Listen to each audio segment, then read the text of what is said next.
Well, I thought that I was missing the Viking music in the hold screens from last week, but I'll tell you what, that Old West music, that's getting me deep. Speaking of missing, Pentanet.gg missing out on the playoffs, Rusty. Yeah, they've now lost 7 games in a row to be eliminated from playoff contention. So tomorrow, no matter what happens in their one remaining game, because Gravitas and Avant play each other in game 1 of the day, they both have head-to-head over Pentanet.gg. So one of those two teams goes in tomorrow, and there's nothing PGG can do about it, and they're gone. That's Spawn, crazy. this was huge for you. Yeah, that's absolutely bonkers. I thought that Pentanet were going to be a well-coached team. I thought that they had individual pieces that were going to be able to shine, and I thought their teamwork would be key. And especially given, like, you look at their competition of who they're trying to race to playoffs against. The Gravitas that's changed their lineup. I think they have had 27 active people play on that team. And then an Avant Gaming team that has changed their lineup this very week. You would have thought if you told a viewer, like, who is going to win out of this, I would say the stable, well-coached lineup. But I guess at the end of the day, individual talent does ring through a little bit, and it looks like Gravitas may be favoured to take that slot now. Who knows?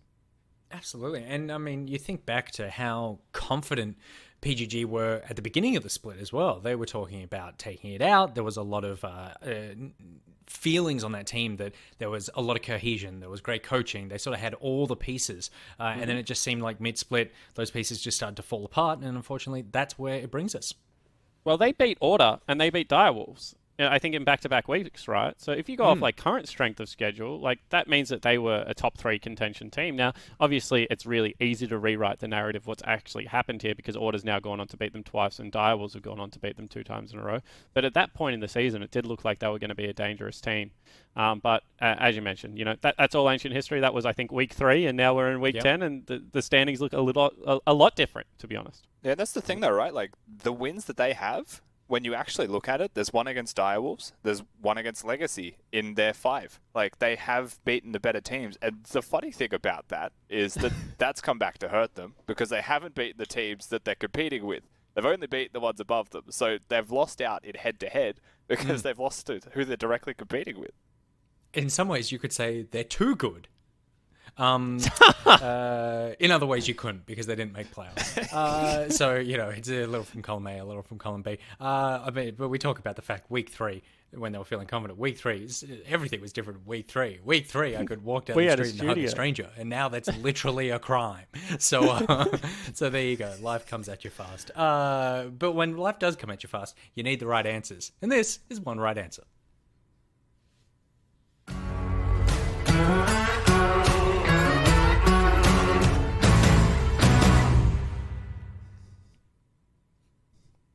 Tell you what, that's like a remix of that country song we heard in the hold screen. Big fan. One right answer, of course, the game we play, you guys submit questions. We tell you what the right answer is.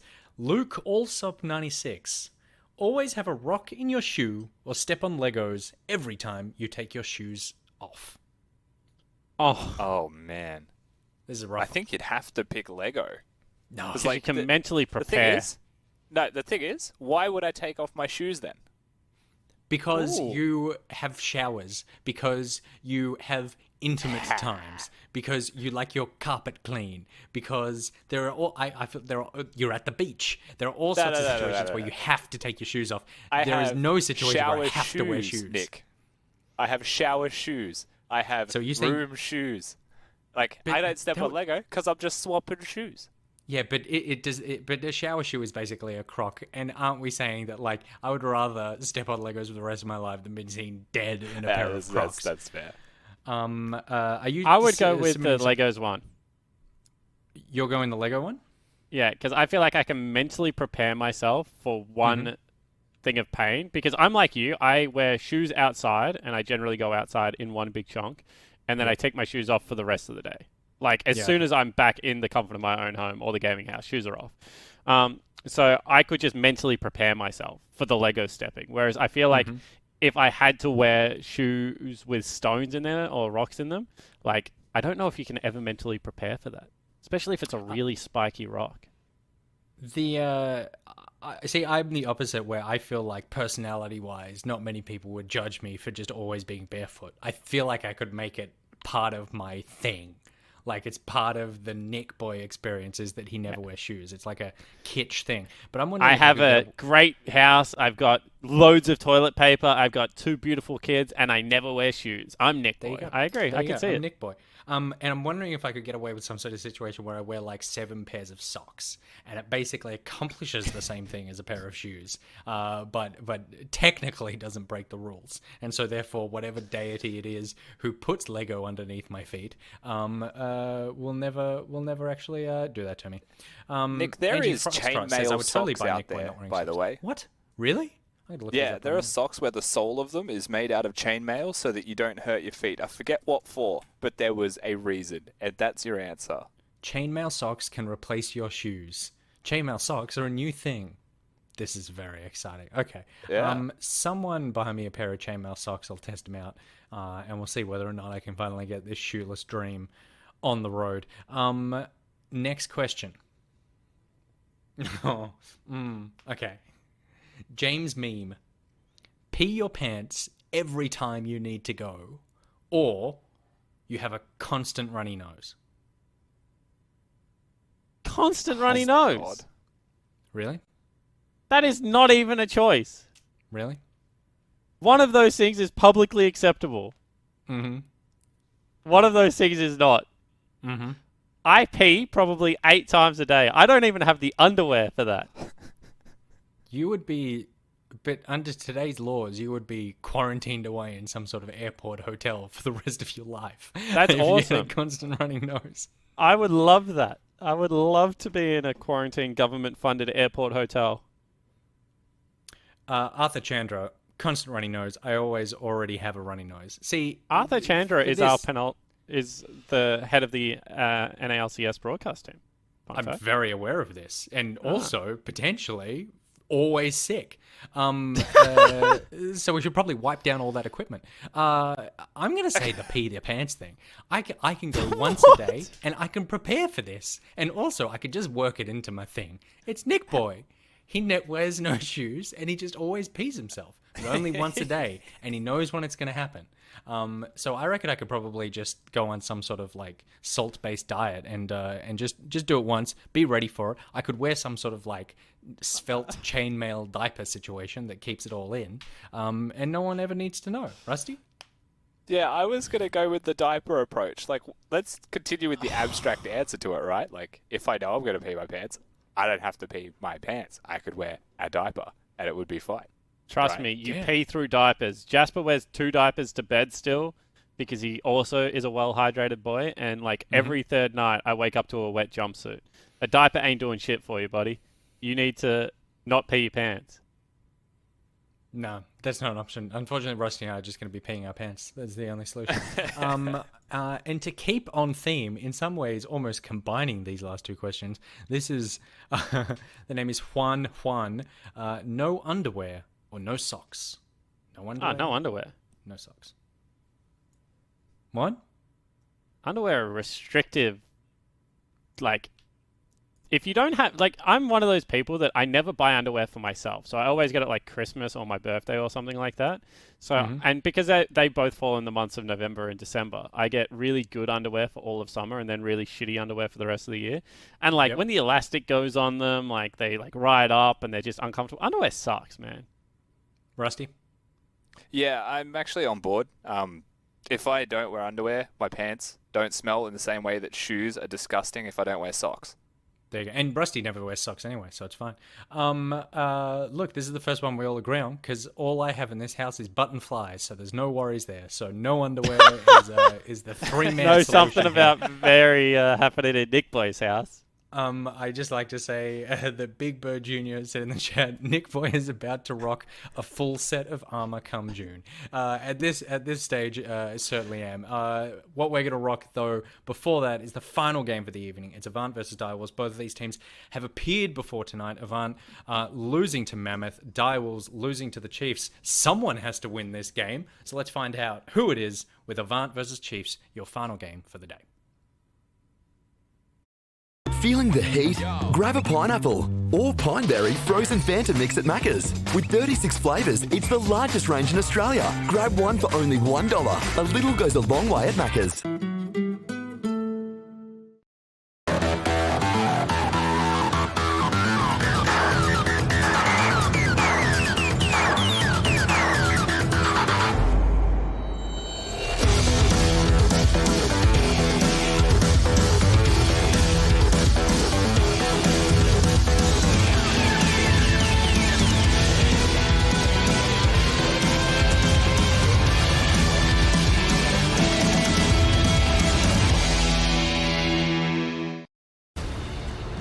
final game of the day. It's one that has big impact really here for Avant. If they win this, they still have a chance of making playoffs. For Direwolves, they're already locked in. Their third spot is guaranteed. And with Pentanet now being eliminated from that run, it is only Avant and Gravitas still in with a shot at getting that last spot for playoffs. Skimmy, I think, unfortunately, if Avant win this, they still have a chance at making playoffs. If they lose this, they still have a chance of making playoffs. So this is one of those games where Direwolves now locked into the third seed, I think, fairly with concrete.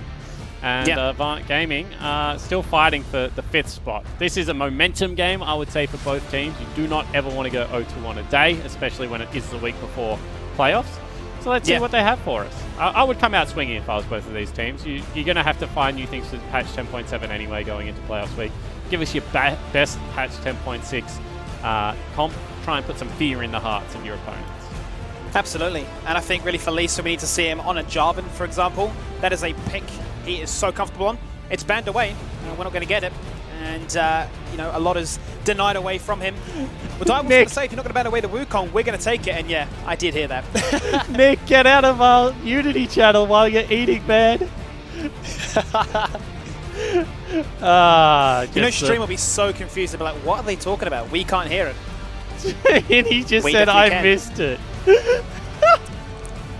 The draft has been sabotaged. You're broken, Spawn. I was broken before. We all need a break. We need this day to end so we can sleep.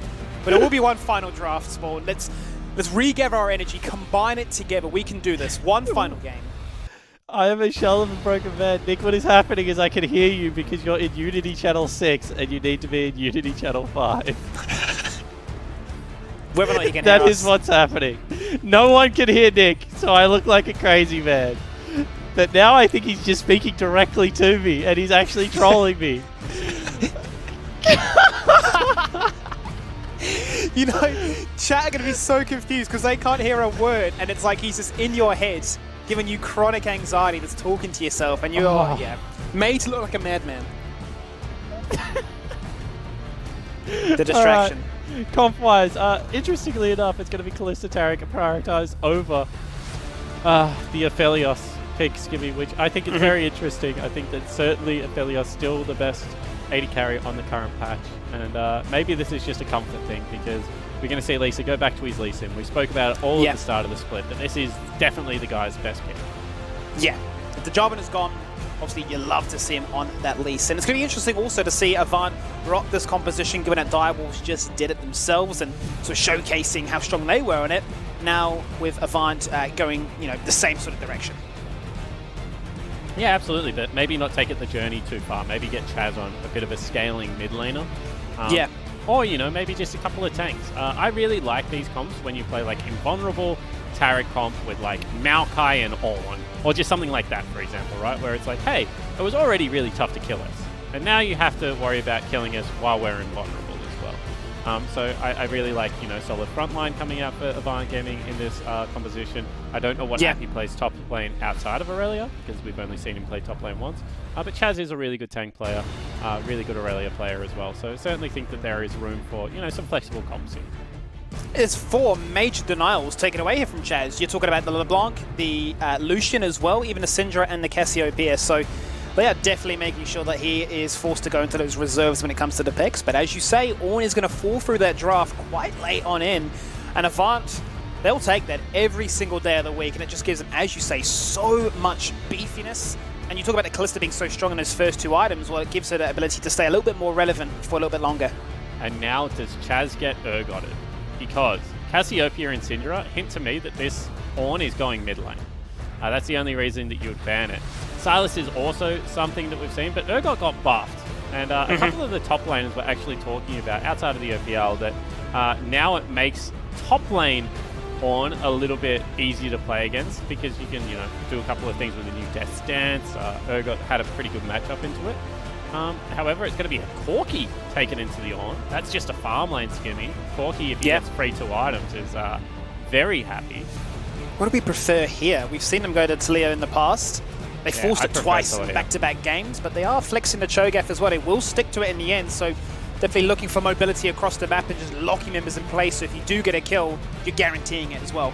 Yeah, so I like the Talia here because it's really good lane into Corki, right? So when you have a look at exactly what's going to happen here, Chaz is going to have some serious kill threat on this Corki, and Shock is going to have to bulk out of some of those flicks. And every single time you make Corki use Valkyrie, he's generally got 3 or 4 of them in him in a laning phase.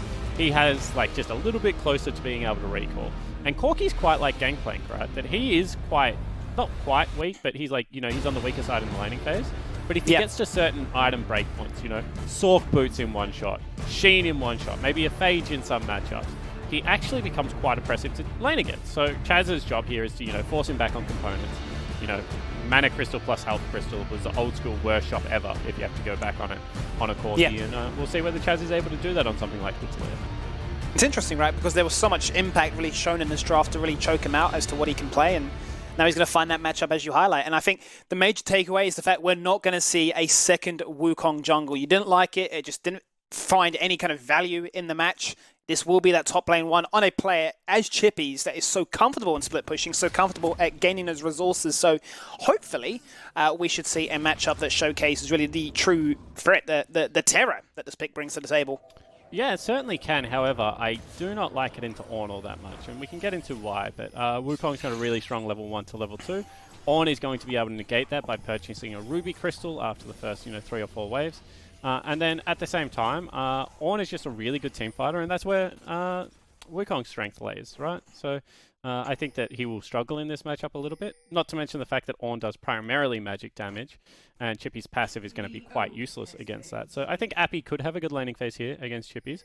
Obviously, if he gets to 3 items, Blade of the Ruined King plus Black Cleaver plus Death Stance, Chippy's is going to be a monster and kill everyone. But I think early laning phase could be quite rough here. We'll see how it goes, though.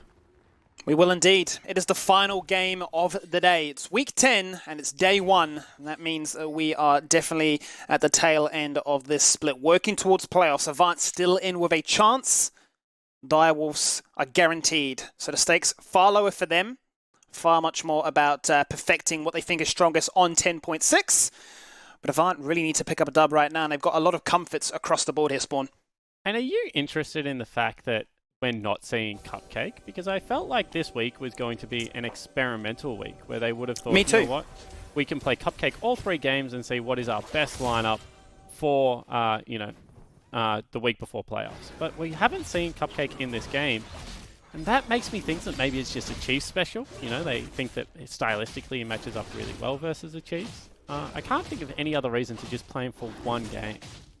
I think you probably nailed the nail on the head with that one in terms of they want to really showcase what he can do with his arsenal, his play style into that matchup, but then sort of bring Decoy back into the fold of things and say, look, let's get you practicing something else instead. But hard to to really me, know. right, like League of Legends has always been interesting because the reason subs work in other sports is you can bring them in halfway through the game. Now, League of Legends, you can't do that. You have to bring them in at the end of the game when momentum's not a thing. So, like, if a guy goes cold in basketball, you might bring him off the floor, give him a couple of different looks, make him think about it. I don't think there's any draft differences. In fact, they're both played, like, Tahm Kench, Tariki, like, kind of purely support stuff. So there might be something else there that I'm missing, and definitely welcome criticism from Kai on this one. But in my head, this could actually hurt Decoy's mentality. If he has to, like, worry about Cupcake coming in for important matches, I think maybe there's something there. Maybe I'm reading too much into it, and that's absolutely not the case, and their environment is just OP. But, I mean, we already saw it in, like, the NALCS and stuff. Like, Double Lift was very unhappy with being benched. And if you're in a situation where you're challenging for first spot, and then you get benched for another player, or subbed out, or whatever you want to call it, I think there's right to be, unhappy. So maybe Decoy pops off this game and, goes a little bit further in making sure that position is solely his. Yeah, making a statement for himself. I guess it's always rough to try and make comparisons or arguments when it is a best of 1. Much more relevant, I guess, in those best of 3s or best of 5s. Can you imagine how OP it would be if in the middle of a game they just like pause the game? I now want Decoy to come in, for example, right, and carry on this match. Like, that would be, as you're sort of like paralleling it with traditional sport. But I think that would be such a game breaker, right? It would just change everything. Yeah, I mean, it could, right? But, I mean, I also think there is, like, you might have like the NFL where you have like your early game specialist and then you bring in your mid to late game specialist. I don't know how it would work, right? But like, imagine that's how you just have like a bench of late game all stars, and it's like, all right, you've given me these items to work with. It'd almost be like is it relay running? With the baton, and then you've got that guy that's always the best at sprinting the last 100 meters. Yeah, I mean, I think there could be something there, right? And, they've talked about it in Counter-Strike, for example. I mean, like, how do you go with, like, attacking and defending style games? So I think for esports, it is unexplored territory in general. Like, yeah, laning phase to, like, team fighting players and stuff. I think there could be something there for the future. I certainly think that we're ages away from it because the game of League of Legends is, like, so new still. That'd be such an interesting concept, though, right? If you're, like, scouting potential new players, it's like, I'm a laning phase expert, or, like, I'm really good at our team fighting, and how that would shake up the mix. But as you say, I think it's definitely a long way away, unless we're going to have some creative tournaments in the community hosted to sort of experiment with that. But all big brains aside, this is what we're dealing with right now. Direwolves taking on Avant. Avant need this victory, and they're going to find a lot of success so far in this early phase of the game, as they have the double summoner advantage. No kill threat as such with the Exhaust Ignite to rock, but with the barrier and heal, lots of protection to get to 6. Yeah, absolutely. You can see that they've gone a little bit so maybe looking for some fruits in the river or something like that. Top lane has kind of gone exactly how we said, right? Chippies was pushing early, and then all of a sudden Ruby Crystal purchase for Appy. He's got himself a Torrent Shield, a Ruby Crystal, also has Potion and Biscuits left available, and Chippies now has to stop trading because the war of attrition will be won eventually by this Ornn. Also, first Dragon being picked up by Avant Gaming, so complete control of this early game. In saying that, still good scaling on the side of the Direwolves. And that's a trade that really bites back Tarek pretty hard. He goes in for the Dazzle. Yes, the Guardian gets procs, but then the turnaround with the Gravitum that comes out from Aphelios just showcases once again how strong this pick is. And all throughout the phases. I would argue if you're on 2 champions, you don't want to look for a fight. Instead, they're going to look for this lane to be pushed out. But now the route's there. Oh, no. That is disastrous. Lisa comes in. As you say, almost baits his teammates in for a wave clear. Make it a 3v2, but numbers aren't always an advantage. And Vital very happy to be a part of that kill. And Lisa loses a lot of that as well, because you can see he's already lost his Raptor camp. That's probably par for course if you start up a Dragon. But now he loses the Krugs. So Lisa, definitely not happy about being called into that lane. And generally it is the laners that call it. They say, hey, we took a really bad trade. We need some jungle pressure here to be able to push out this wave and make sure we can get back with a nice shop. You can see that that was certainly the case because Violet stuck around. He's now going to take a mistimed recall because he's not going to have enough mana to shove this wave in. Give some free time to Grungkrab, who's going to be able to go towards mid lane, maybe look for a gank with Lisa. But that's disaster early for Avant Gaming. They now find themselves 1,000 gold in the hole. Absolutely. And it's going to respond now with a reset appearing to take place now in mid lane, where it's dead even in terms of CS. You talked about it before on the top side there. A lot of mana having to be used here by Chippies to try and really go toe-to-toe with this Ornn. And bear in mind, it is Appy, so, traditionally was this support player, filling in now as the top lane player now. So he's got big shoes to fill to, keep their dream of making playoffs alive. Yeah, absolutely. And I mean, I was seeing a couple of tweets from members of the Avant Gaming lineup saying, they know that this could look strange. However, it is the best team, I think, for their team and their team environment at the moment. And I really respect that. I mean, I've spoken at length about the tough choices you have to make as a League of Legends player, as a GM or a coach. And if they feel like this is the right thing to do, does it look like a big risk? Yes, but, you've got to trust the team at the end of the day. That you do. Guardian procs on both ends, and the damage again. Every single time Gunkrab walks in with this Tarek, he is biting off far more than he can chew. Still no level 6. And they are losing so much lane dominance in this lane. They are down levels, and they are just down influence. It really harpers their ability to make anything happen. Did Appy just try and solo turret dive Chippies? Because he had to burn the flash. He also somehow got 2 turret plates, so maybe he actually just didn't take a recall, and Chippies did. And therefore he was caught out a little bit of positioning. But that looked very funny for a second skimming. Appy was just in no man's land. Not afraid to flex what he can do. Maybe give Chippies a little bit of a wake up to say, look, hey, you might be the favorite in this matchup. We definitely know what you're capable of doing, but I'm not afraid to brawl you. Perhaps a bit of craziness, but I think at this stage of the system, it's kind of needed. Yeah, absolutely. And I mean, you can see that he was actually winning out the lane quite heavily. He's taken himself 2 turret plates versus the 0 of the Wukong. So not the early game power you're maybe used to seeing from the Monkey King. At the same time, rotations coming across the board. You can see Appy going towards that bottom lane. Tahm Kench already makes his way up to the Rift Herald, so the defense could be there. And actually, they pull Vital out of his rotation as well. So this could be a 5-on-5 team fight over the Rift Herald. It could be. It will be the teleport that's available, but as you say, Wukong is going to be late for that recall to contest here, with the Rift Herald now being online. Lisa may look to try and dash on in and go for a steal himself. I wonder, Spawn, look, we've got the mountain appearing again. Is there a world in which every game today is just Infernal Drakes? Imagine the luck, the RNG blessings that would bring. Yeah, I mean, that would be really cool for these compositions because there is some sick damage that's going to come out. I love watching Aphelios with Infernal Soul. Like, if the guy didn't do enough damage off that stupid Flamethrower ultimate, you put the Infernal Soul on top of it and it's just gross. So I hope so. In saying that, maybe our luck that we just get ourselves a Windy Boy. Yeah, Cloud Drake would actually find a lot of value too. I'm sure Shock would be the most content with that one. Able to spam away with those rockets. Sure. Oh, Chippies too, absolutely, with the spin, but Shock would be... he literally would be flying through the sky. Let's put it that way. Yeah, well, the thing about the Chippies thing is that so much of Wukong's kit is being able to dive in there, ult first time, then clone off your ult, and be able to reposition yourself for the second knockup. Cloud Drake's just going to make that even easier. You're right, the kiting that comes out of Shock is going to be very good as well, if they don't go for that. Rift Herald looks like it was started up and pulled down towards mid lane by Miru, and that means top lane priority has now been gained by the Avant Gaming lineup, so they feel like they have enough freedom to maybe start this one up. Now this is interesting. Note that Chippies has no teleport, but he is currently keeping Appy distracted at that tower, who can, if he wants to, TP in to respond to this one to make it a numbers advantage in their favor.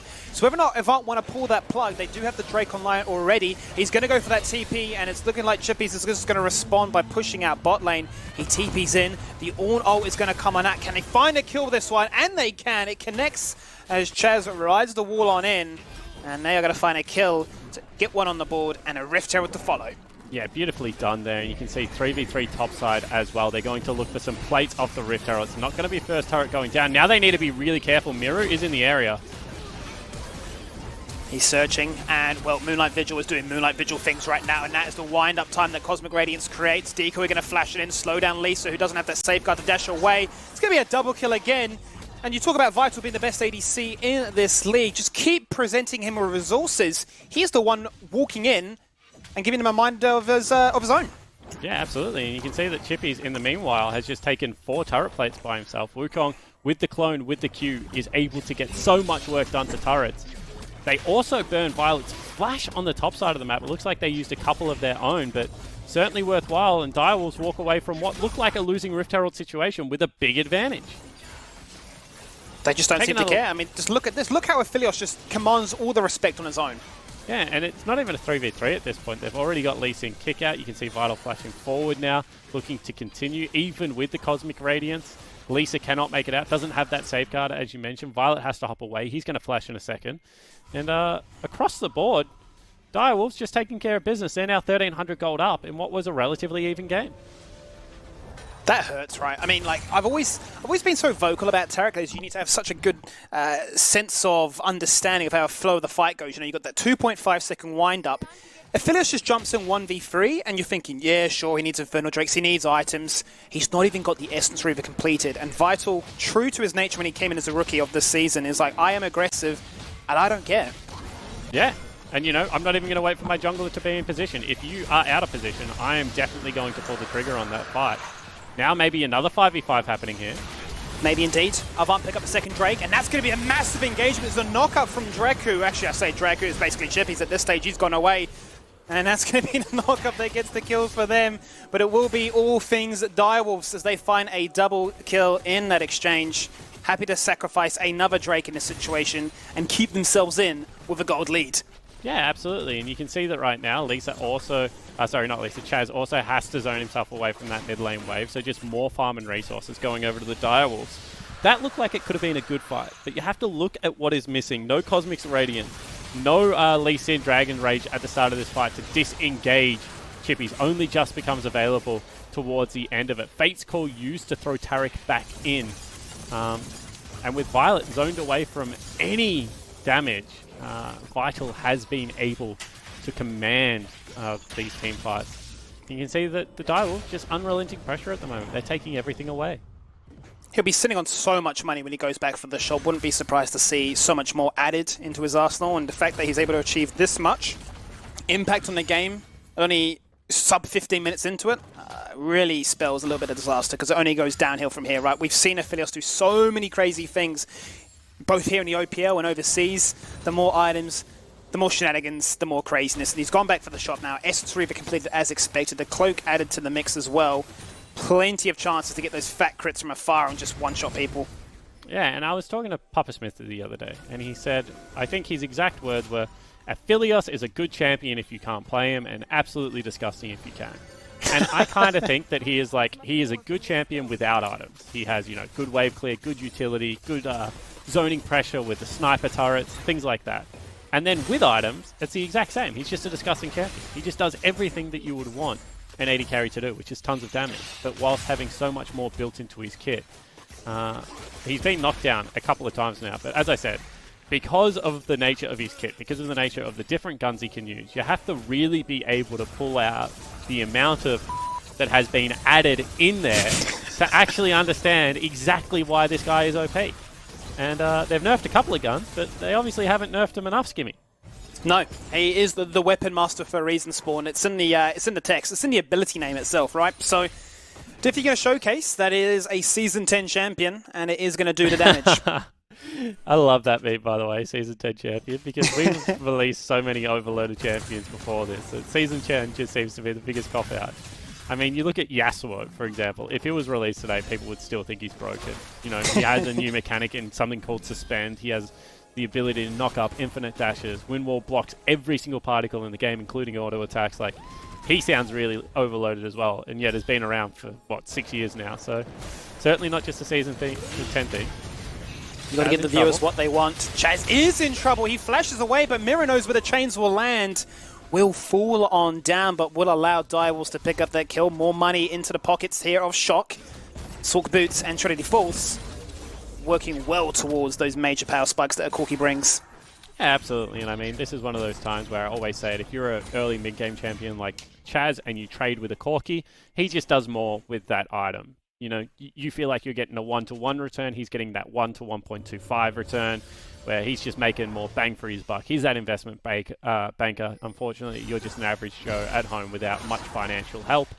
You can see that still behind in gold is Shock, but at this stage of the game, certainly happy with picking himself up a BF sword and working towards an Infinity Edge. 2-item spike on Corki is absolutely disgusting. Absolutely is. And you can see that the majority of that gold is in the pockets of Vital based on how he has been playing in this game to date so far.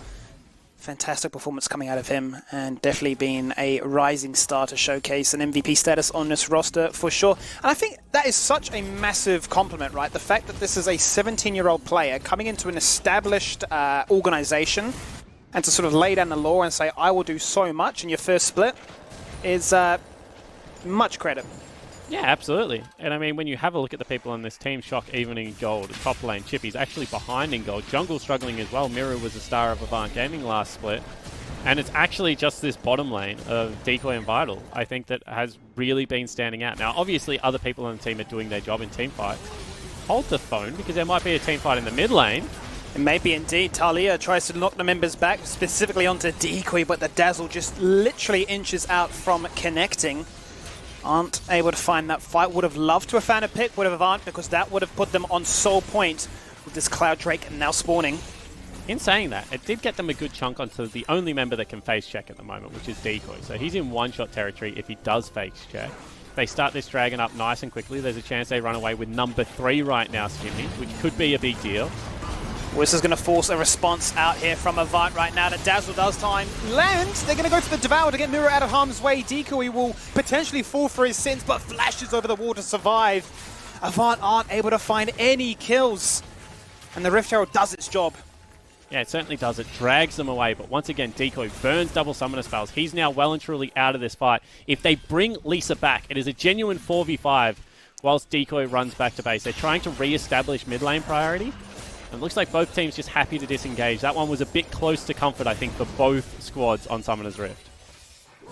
Absolutely was. What ultimates were burnt as a result of that one Cosmic Radiance. I mean, fairly, pretty much everything. You've got, obviously, the Fate's Call still online for Violet to take Terra out of the equation and find him in a desirable situation to land that stun again, but it's not going to be enough here. They are pretty reliant on that to make things happen, and the Direwolves can walk on in and get their very first dragon on the board. Yeah, and I feel like that dragon would have been really nice for Avant Gaming to pick up, because we always talk about the movement speed, but just the ultimate CDR as well for a team that is so reliant, like Avant Gaming. Yeah. I mean, they can fight more often, right? The reason they couldn't go for that fight is they used all of their ultis, and it was a big swing, no ding, unfortunately.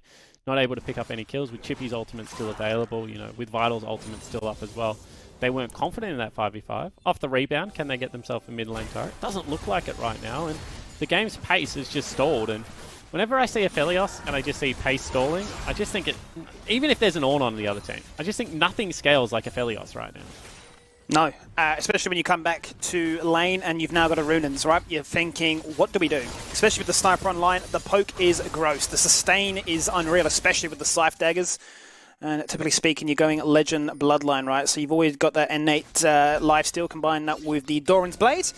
Gonna be scary times to try and get damage onto him. He's got every summoner available, and he's always got the Tahm Kench in protection. So gonna be up to Avant to find some creative positioning to lock this man in place and try and swing the favors in their side. Yeah, absolutely. But I mean, just a more meta discussion, right? I don't think this is Chippy's playing the game poorly, but it looks like Ornn is dealing well with Wukong in the side lane. He's got towards that 2.5 item mark right now, where Ornn is really comfortable. Chippy's has also stayed even CS and is heading towards the 2 item mark as well. But the reason I pointed out is obviously Wukong's presence in Oath right now is incredibly high. But this game has been fine. Like, it's not a bad champion to play, but certainly hasn't had the impact that Chippy's maybe had on something like a Set in the last game, where he was massive in those team fights. So just trying to keep track at what the meta kind of seems right now. Corki is another one of those scaling mid lane mages that we've seen. We've seen Azir as well today. I think we saw Victor played last week. These are all those mages that are just so hard to punish in the mid lane at the moment, and they just scale forever. So, and Shock hasn't been punished at all this game. So I'm really intrigued with how the meta is going to shape up on 10.7, because I feel like we were in an early mid-game meta the whole of the OPL, Skimmy, and that game time was actually quite quick. But I think when the best teams play the best teams, we are going to see much more scaling team fight come playoff time. I would say so, because I mean, today's been incredibly quick, right? Last week we had some games where there were major upsets, and there were games that were like 30, 40 minutes, and you're thinking, what has gone on? Because for the most part of this split, we had been, top 1, top 2 in terms of quickest games globally. So the fact that everything just came to a grinding halt as we all turned to going online was an interesting transition, and as you say, one you'd expect more out of a controlled best of 5 with more on the line. Yeah, absolutely. And we see another face check now on the top side of Summoner's Rift by Decoy, but a turret is going to fall down. And I always wonder, like, the influence that Korea has on Oceanic League of Legends, because they're the only teams that actually play before us generally, playing Monday, Tuesday, Wednesday nights. And I feel like sometimes OPL players have like this read of like, hey, at the start of the week, I really want to be playing these aggressive picks. Give me the Silas. Give me, something like a Kiana. And then you watch LCK and it is such a slow, like, composed meta. And they're playing a lot of Kalista Taric. They're playing a lot of Vizier, right? And then you think, maybe we're playing the wrong thing. So by the end of the week, you kind of slowly adjust until you're closer to the LCK meta. And then, maybe LEC happens on the weekend and you see G2 play like a, weird-ass comp. Just food for thought. Meanwhile, in the topside jungle, looks like Lisa was caught out. It is, and Chippy's TP's in, finds the spin onto Violet already, needs members in support right now. Out comes the Cosmic Radiance, going to lock these members in place as the clone does its job. Now they can just wait this one out, and they can look to fight another day, but members are appearing to be split away as Chaz is in the wrong side of the jungle, flashes away and dodges the final rocket, which would have spelt disaster, but out comes the Abyssal Voyage. Oh, he's out! It's lanterned away from the wall!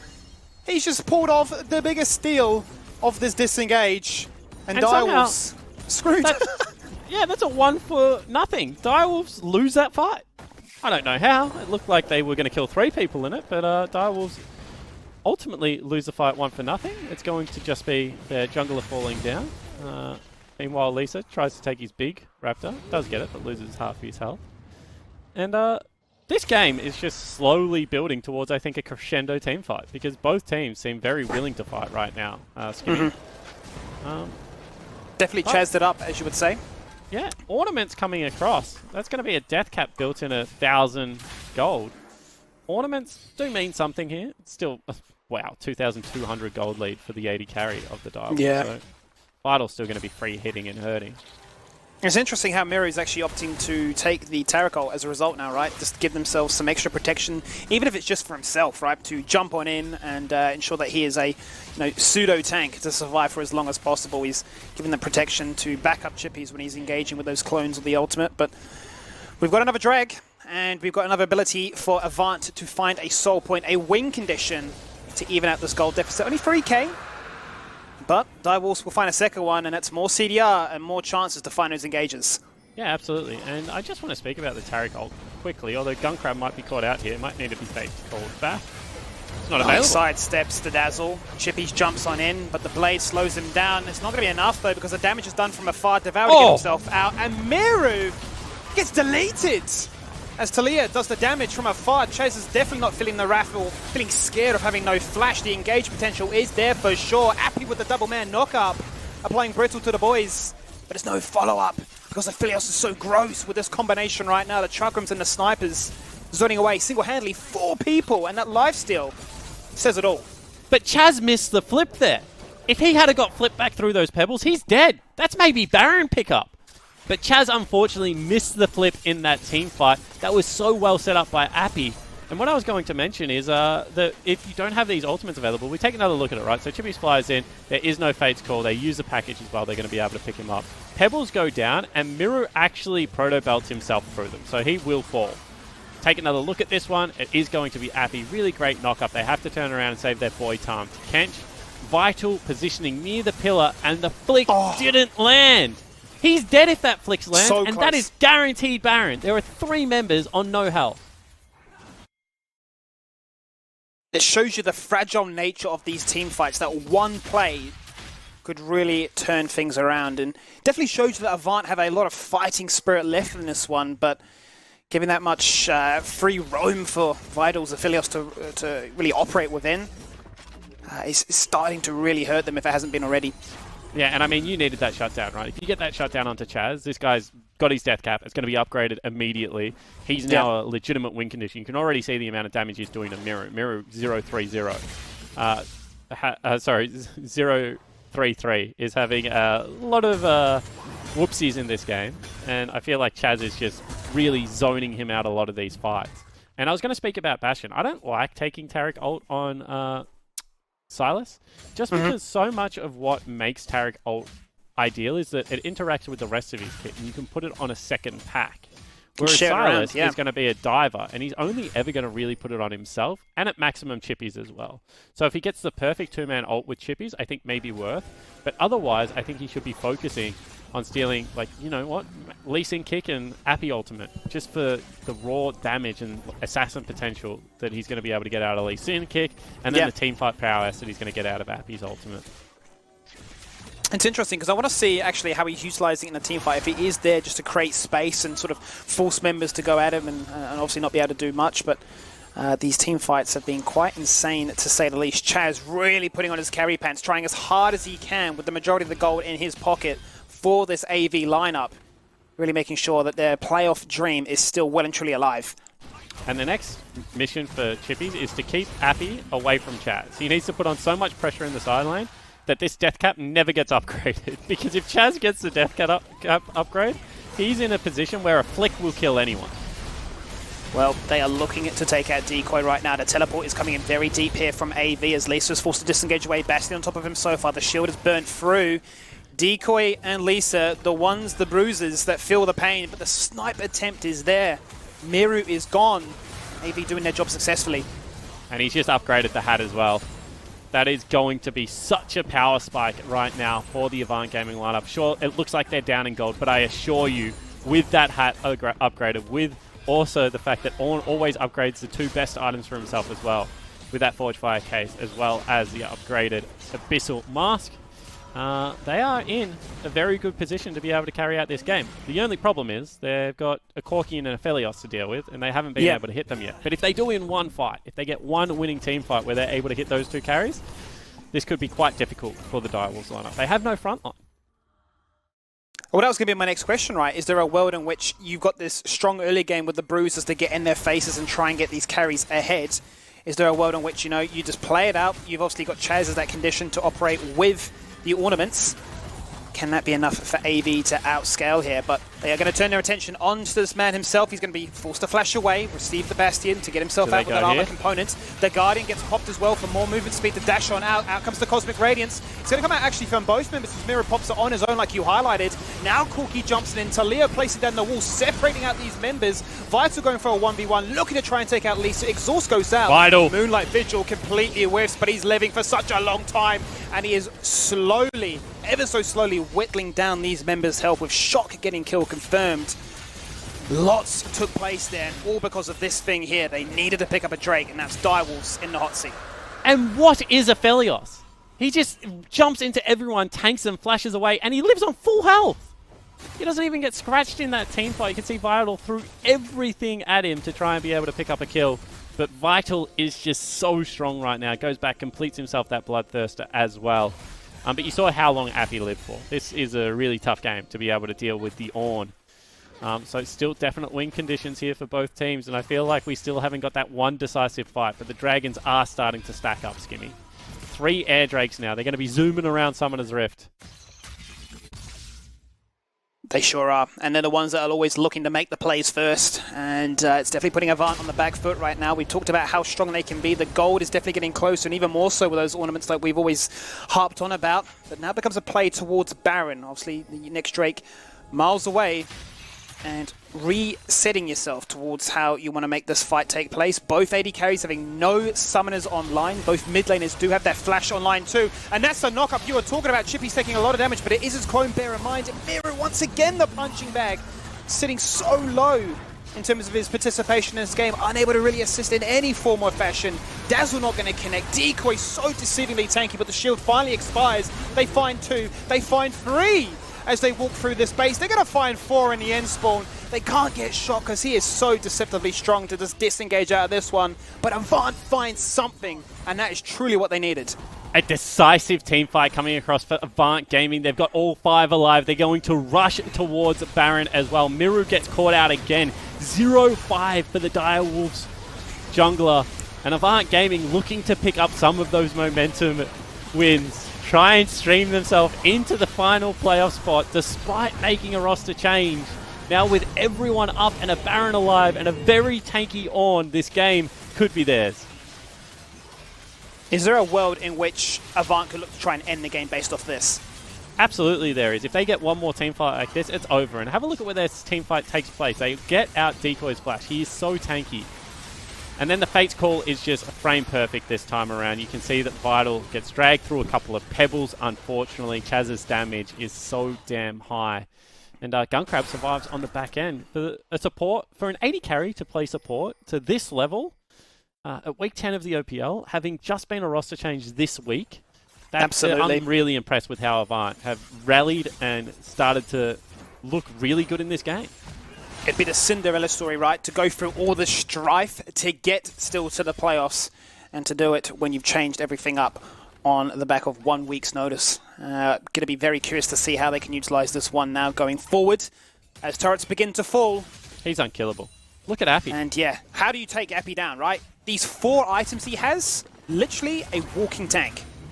He's just a fridge. Like, he's a non-broken fridge. He's a functioning fridge. Way to rub it in, mate. Thank you very much for that one. I've got a mini fridge in my garage at the moment. It's doing the job, but he's just a big fridge. He just breathes air at you, and you don't want to be anywhere near him. Maybe that's why we've got a Cloud Rift, because he is one with the Zen of this map. I mean, who knows, Spawn? Chippy's like just straight up loses the split push against him now. I would love to see them auto attack each other to death. I'm really I'm a sick and twisted person. I love playing tanks into bruises. I think it's one of the funniest things in League of Legends. Chippy's nearly has his Death Stance. In fact, might be recalling for it. Yeah. And I feel like that's their one window, right? You get Death Stance, you have these awesome items on your 2 hyper carries, Corki and Aphelios, certainly still very relevant. And you try and win the game right now. In saying that, this top lane turret should fall down. Vital should be able to pick it up. Violet should be able to pick it up. Will fallen down, and an engage takes place in the bottom lane towards Well, one that look at showcased what could happen, but you can see already there, you know, without that Death Stance, there's so much damage that comes onto his head, and he's just unable to respond in that trade. And just watch Appy's health. This is the best thing about Warmogs on tanks. This is what changed the game. You no longer win the war of attrition versus him with lifesteal. He's just a full health Ornn again. Thank you very much, Heart of Warmog. Brilliant addition to League of Legends. Look at for that, us tank 5k players. health and 360 armor. Yeah. It's gross. There's just no way you're enjoying this if you're chippies. He will just walk straight into these turrets. Comes the Abyssal Voyage. Is that a little bit too much there, Decoy? What have you done? You've just fallen on down. That's a bit of an int, if I say so myself. The first turret will fall on down. The inhibitor is now granted for free. And AV incredibly happy with how that one presented itself, knowing that the Drake is going to spawn ever so soon to rotate towards that, sitting both teams on 3 Drakes.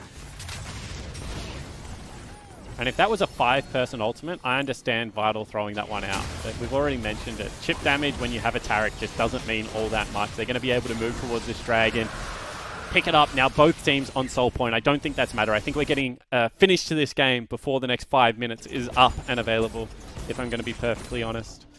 Violet at the perfect stage of the game. He's going to have so much survivability. He's going to be dancing around these team fights, and no one can really stop him.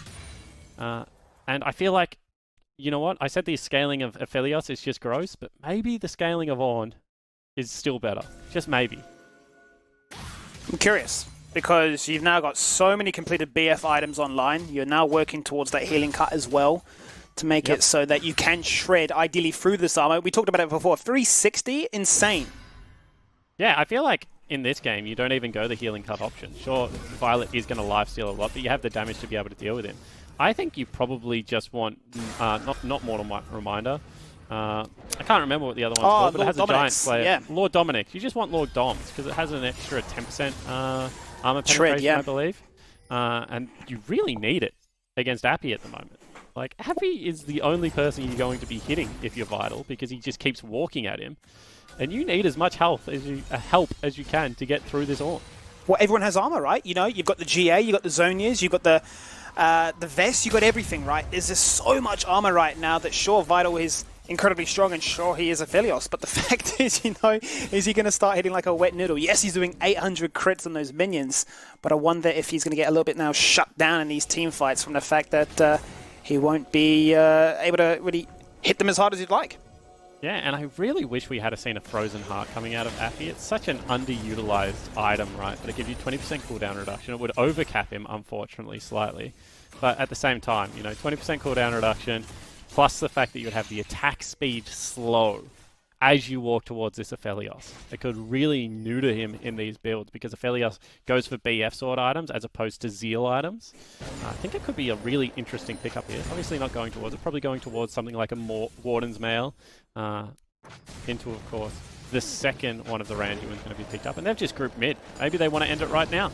They maybe do, because all carries right now are playing out of their minds. Only a single death on their score sheet, but the saving grace has definitely been Appy, in the fact that he is just playing out of his mind. For an autofill top laner, the guy's doing wonders, and really, Miru's been shut out of this game, and it starts to get a little bit dicey with Baron now spawning, if it's going to become a 50-50 or if it is going to become a pick, because that's what Avant are setting themselves up for. They're walking through. Appy has spotted exactly where they are right now. They are flirting with the idea of these rotations. Direwolves want mid lane prio. Avant going to reveal themselves right now, but you might see the engage attempt take place finally as Miru jumps in with the Ornn ultimate. Appy responds in the same fashion. No member's going to be picked up right now. Appy's going to dash away. You can feel the tension, very palpable, as they understand that this game is so close.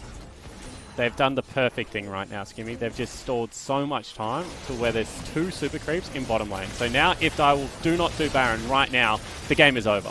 Yeah, absolutely, because that'll start working towards its Nexus turrets and end this game on its own. They're going to start up their Baron right now. Appy going to get a one-man knock-up. Out comes Lisa with the response as the Cosmic Radiance lands on down. Violet deletes Miru. He's had such a rough game. It's going to compound further. Lisa does the damage. Vital is going to do what he can, but he falls on down. The shutdown because of Chaz. Level 18 and every item under the score sheet. He is a monster. Appy going to TP in. They're going to look for the end. AV may have just done this one, Spawn. It's insane. Yeah, might have been able to do it. It won't be off the back end of that TP. That will just get them the Baron. You can see Appy wanders out of the base after taking down one of the Nexus turrets. However, both junglers dead. Kalista still on Summoner's Roof. You can see the spears stacking up. Second Baron of the game, 38 minutes in. You know what? We might get another Dragon Soul fight, Skimmy, because this one's still not over yet. Whew. You'd imagine, right, the final game of this day would be a banger. 40-minute affair, 3 dragons, multiple barons, and a final Drake to secure the soul. The soul that is much needed to find some sanity in a high-stakes situation. We've talked about it before. Direwolves have already secured their position. They are going to sit comfortably at 3rd seed, but Avant really desperate for this victory. They need it for a shot at still making playoffs. I'm going to ask you a question. Are you really comfortable at 3rd seed if you're the Direwolves? Is that the word you're going to use? Comfortable is an understatement, but I mean, I suppose when you look at the performances they've had in recent weeks, right, compared to the likes of Chiefs and Legacy, seems to be a bit of a disconnect between the two at the moment. Yeah, absolutely. I mean, in their last 4 games, they're 1-3, and the team that they beat is Order. So I think you've lost now to Gravitas and Avant if you lose this game. Obviously, not counting chickens, game's still very much alive.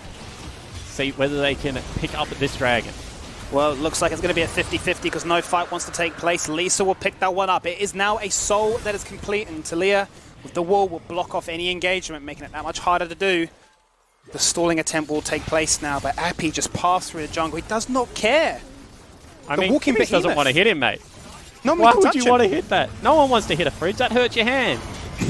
It's very cold and it's very chilly as a dazzle comes out and Decoy, almost baited, is falling down victim to that one. Sees the fridge and feels the pain. And Violet just deleting out Miru again. How do you shut down this tank? Appy is a monster. Health bar goes down, but it doesn't even matter at this stage of the game. They're going to run it straight down mid and look for the man in the sky to bless them with a victory. Yeah, absolutely. I mean, I think you found the answer to it, Skivvy. You don't shut down the fridge. The fridge is unstoppable. It's just rolling through the mid lane. That's going to be the second inhibitor falling down. Appy tanking everything. And they're going to go for the end. They are absolutely going to do it. What a monumental way to finish off this day. They're going to clean house by taking out Aphelios. The strong start for Direwolves, not able to matter when it matters most. Avant will find that dub, and they'll get a nice rest, a nice sleep to recover to prepare themselves for day 2. Yeah, absolutely. And I feel like tomorrow, a very important day for both of these teams. Direwolves going to be taking on Order in their soul match towards the end of the season. And obviously, Avant Gaming still fighting Gravitas for that spot in the OPL playoffs. But that was a really fun game. Different draft coming out of Avant Gaming this time around, and I feel like they very much made it work. That was much improved from Avant Gaming. And I think, once again, you just have to highlight the fact that this is a new Avant lineup. Yes, the same members, but the fact that Gunncrack can just slot in to playing support, Appy can go top lane, and just have that much of an influence and showcase, look, we are not going to give up on this game. Chaz is playing out of his mind. The members that you needed to rise up, definitely doing so. And when it matters most, Violet gets given his chance, and he showcases that, yes, I am the ADC prodigy. Yeah, absolutely. And I think I was always big on Violet, right? This is a guy that impressed me throughout the offseason. They've now beat Chiefs Esports Club, Pentanet Gaming, as well as Direwolves in their 3 of their last 4 matches. That is a team that is looking very, very hot. They're streaking at the moment, obviously going up against another streaking club in Gravitas tomorrow. But I cannot wait for that game 1 now, Skimmy. I cannot wait as well. And who cannot wait also is the boys on the couch. An e-couch? I don't even know what you'd call it at this stage. The hangout couch. A bedroom. A bed. Oh, see, the boys in the bedrooms. That has a great. It could be anything. It, Rusty, well done. Yeah, and look, speaking of Gravitas, getting word that Gravitas need to beat AV and Chiefs in order to get 5th seed. So that's the only way they get that. Every other result out of that outcome is just AV get it. Yeah. Basically, by winning that game, AV, you would say, have secured themselves with more than just a foot in the door, because this requires Gravitas to go above and beyond. If they win their 1 remaining game tomorrow, obviously it's secured. Gravitas need to beat the Chiefs in whatever form we see the Chiefs tomorrow. Because that Rusty, also could be. Cast your mind back, split 1 last year. Order and Gravitas fighting for a spot in Gauntlet. Do you know who gatekeeped Gravitas out of that Gauntlet slot? Was it Order? It was the Chiefs. The Chiefs beat Gravitas to allow Order to make the gauntlet. I mean, Order then repaid them by running the gauntlet and beating the Chiefs. I know because Swiper tells me every single day that I should be thankful for the grand final that he bestowed upon us. But this is, a couple of splits in a row where the Chiefs hold Gravitas' fate in their hand, potentially, going into tomorrow's matches.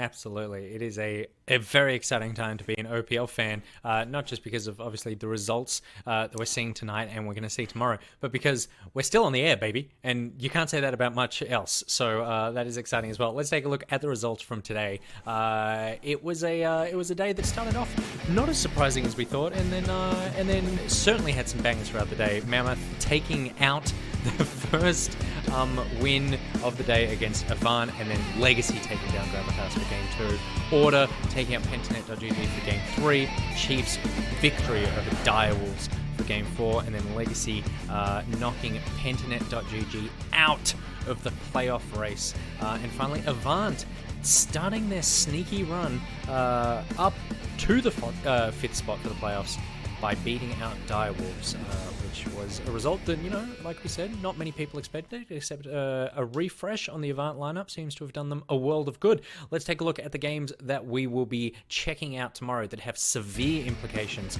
for those teams, Avant and Gravitas. Taking out game number 1, Order, Mammoth, game 2, the Chiefs. If Gravitas win against Avant for Game 1, then it is the Chiefs that decide whether or not Gravitas get into the 5th spot in the playoffs for Game 3. Direwolves taking on Order for Game 4. PGG versus Mammoth for Game 5. And then Legacy versus Chiefs.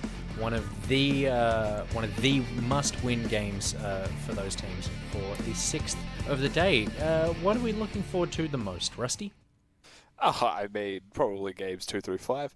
No, definitely game 6 for me. I'm 100% am just excited to see this rivalry continue to grow and develop, because they're not just playing each other, they're 1-1. They continue to have these different performances. They play like each other when they actually play as well, and so excited to see the last iteration of it before finals, maybe. Spawn, you're nodding. Yeah, absolutely. I mean, if you are a fan of League of Legends, I don't care if you even follow the OPL, you got to stick around for Game 6 tomorrow, because it is the two teams that are currently first on the ladder. This determines first seed. This gives them the bye on the top side of the upper bracket. And honestly, stylistically, I really love watching these teams play, because I feel like the lanes of Legacy are where their strength is held, and it is the utility players of the Chiefs, in Korea CK as well as Croc, that have super impressed me this time around. I'm really in love with this matchup from a narrative point of view, from a gameplay point of view. It really is everything that's great about League of Legends. Absolutely. And Skimmy, do you have anything left in the tank? I think that obviously what the boys have mentioned is the obvious one. I think after the last game there, I'm really curious to see how that 5th spot is finalised, right? If Gravitas can come up with some miracle run to really upset the pack again, or if Avant can keep this strength, this momentum that served them well today, and get that 5th spot. So I think there's a lot to watch and a lot to be excited for tomorrow. There is a lot to be excited for tomorrow, and it is bookended by 2 truly huge games for the teams involved. We hope that we can see you guys then. Thank you very much for hanging out tonight for another OPL from Home PL. A massive thank you to our sponsor McDonald's as well for helping make all this happen, and for the super expensive computer equipment that they helped pay for that Spawn just ruined with coffee and water spilled all over it. I'm sure we'll have to figure something out before we get to tomorrow, but we will see you guys tomorrow for more OPL action here, 4 p.m. See you then. 強く強く輝いて消えた長い